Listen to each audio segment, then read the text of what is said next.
Okay, good day guys. Hope you guys enjoying the weekend so far. And before we get into it, just kindly asking you guys to like the video and subscribe to the Formula Sports channel by clicking the red button below the video, as it is a free way to support the channel and help us to grow to be able to bring you guys better and more consistent content. Now, I just want to talk a bit about Mike Ricketts and the interview that he would have done with Sportsmax, where he made that big announcement stating that multiple overseas born players had started the process of acquiring Jamaican passports. Now, when I initially heard the president say this, I listened to the interview a couple of times just to make sure that I was hearing exactly what I thought my ears was hearing, because it was so good you almost started wondering if it were true. The president said, and I quote, "I am looking at the list. I see Andre Gray, I see Damari Gray, I see Isaac Hayden, who himself called the JFF to express his desire. He personally called. Mason Holgate, Liam Moore. Well, Liam Moore has actually acquired his Jamaican passport. Nathan Redman, Kemar Roof, and Ivan Tony. All of these, we are in the process of acquiring their Jamaican passports." End quote. Now guys, this is such a massive statement, right? Massive statement. So massive that it sent shockwaves literally all around the world. We saw major international publications talking about it. I personally, for a while, could not believe that I was hearing what I thought I was hearing, especially given the fact that some of the names called, their commitment to the program would have come out of nowhere, or would have been a sharp U-turn from what we were hearing from these players themselves in recent times, like a Damari Gray, for instance, who would have done a press conference a matter of weeks prior, speaking about his desire to represent the English. Then I started saying to myself to try and rationalize or make sense of this thing. Could it be a scenario like what took place with Mikel Antonio, where that story just seemed to have come out of nowhere and took many, if not everyone, by surprise? Because remember guys, Antonio wasn't being linked to the JFF any at all. Certainly not to the knowledge of even people who have knowledge of the inner workings. And then, all of a sudden, it came out of nowhere that he was coming to play for us, and indeed turns out to be true that he has indeed started the process of acquiring his passport to play for us. I also started to ask myself, is this influx as a result of a player of the caliber of Antonio deciding to choose Jamaica, adding to the already good crop that we have, and many of the overseas born players seeing Jamaica's chances of qualifying for Qatar as even more possible with his inclusion, and therefore wanting to hop on this train which looked as if it is heading to Qatar? Regardless, I still didn't even think to question it, because I'm saying it is coming from the president's own mouth.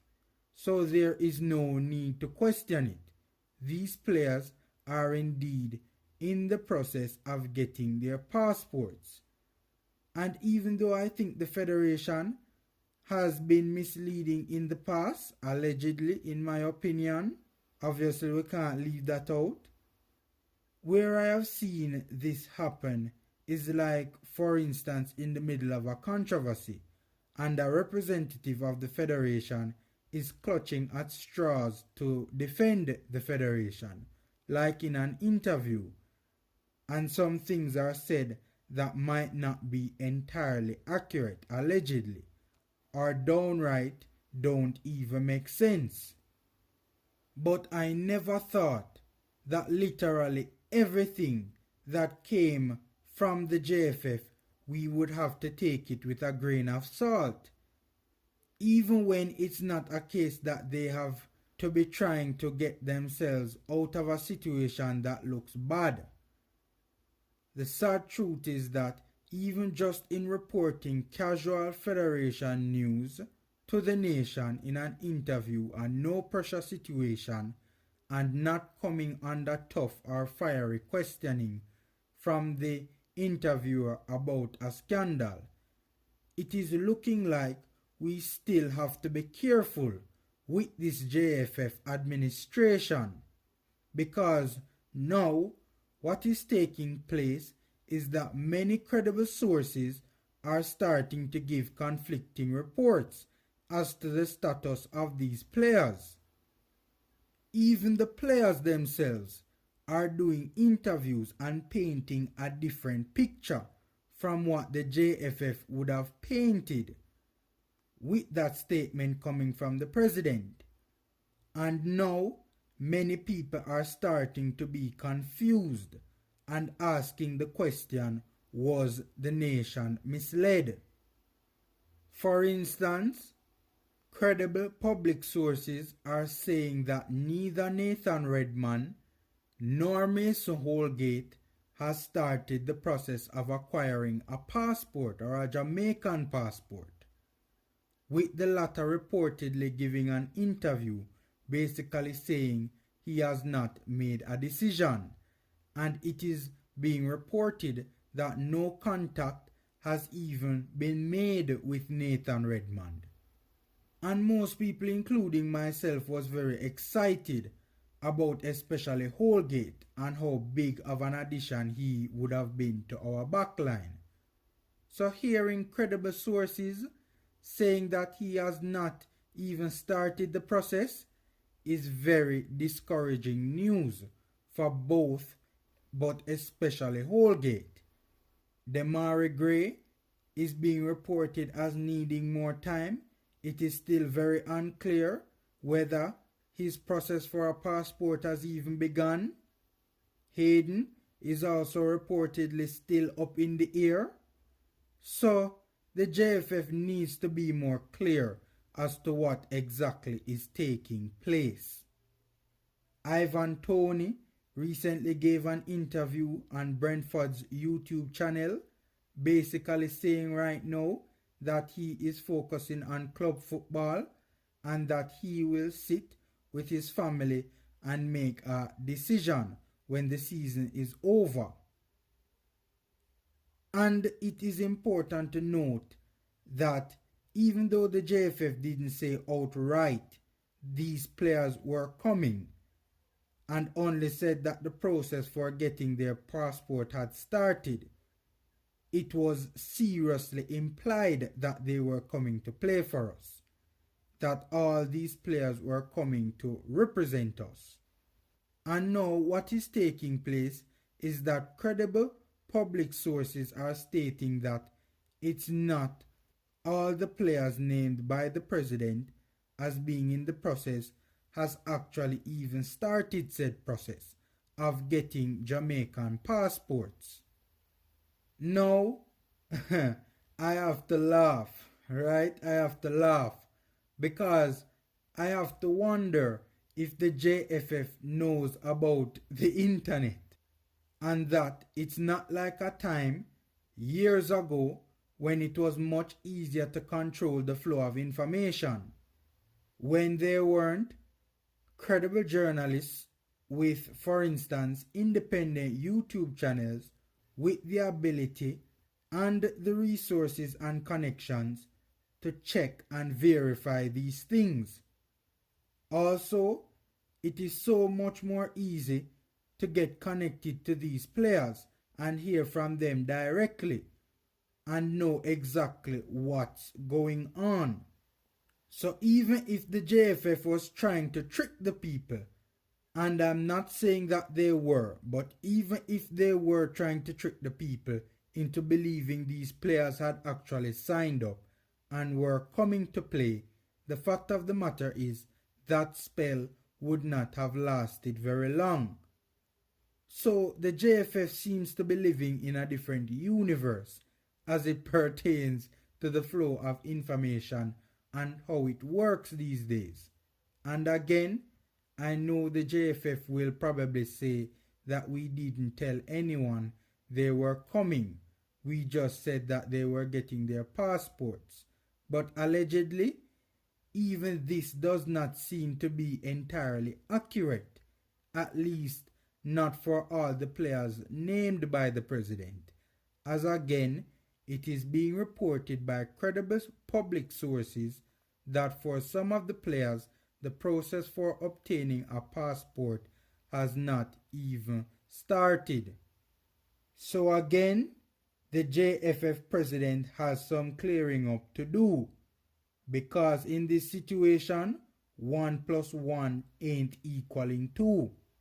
Remember I said this is probably the best thing ever come out of my cricket's mouth? Turns out it is looking like it might be the worst, because right now a lot of people are genuinely hurt and upset and confused because they feel as though they have been unnecessarily misled. Not saying that this is the case, but again, the JFF certainly has some explaining to do.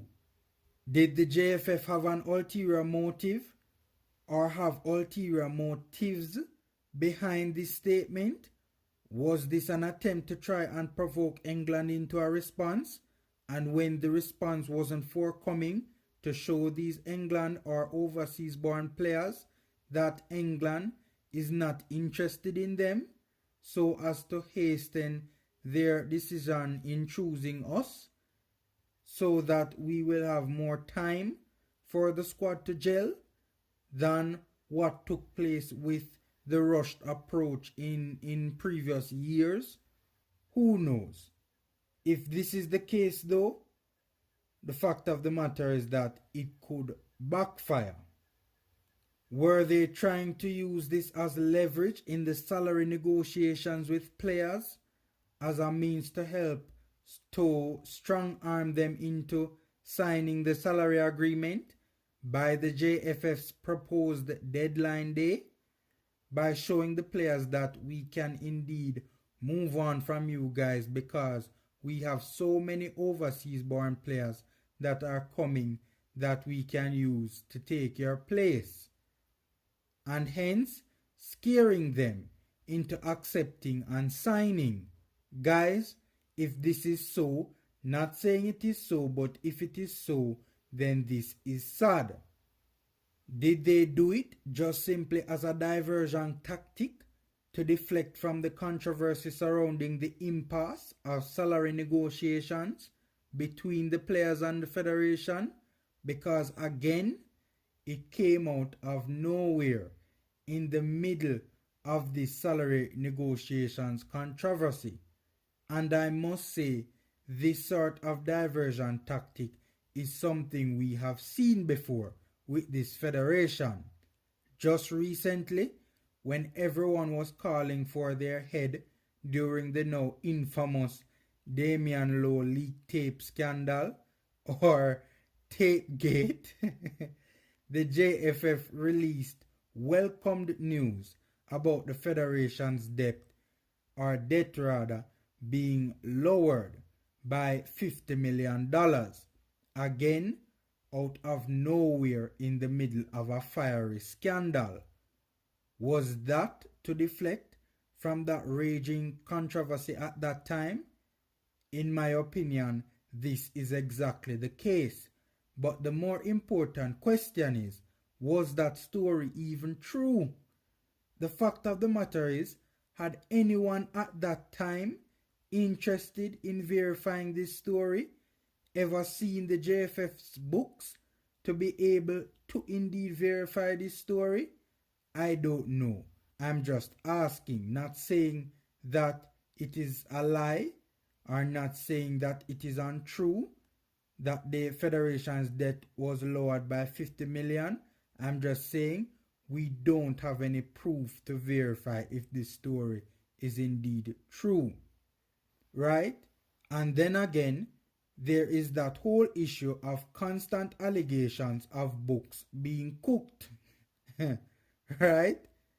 And even the captain Andre Blake alluded to this in a recent interview, that you cannot trust the JFF's figures, which is just sad coming from the national captain.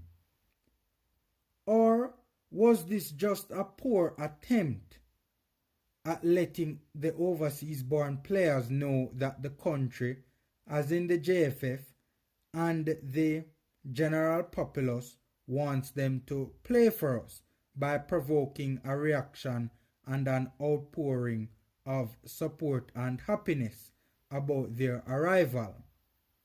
The fact of the matter is though, guys, who the hell knows what's going through their heads? But as I said, many people are confused, hurt and upset, and we deserve answers from the JFF, as they do need to clear some things up. Okay guys, that's my 2 cents. Enjoy the rest of your weekend. Please remember that liking the video and subscribing to the channel is a free way to support the channel to be able to bring you guys better and more consistent content. So until next time, take care.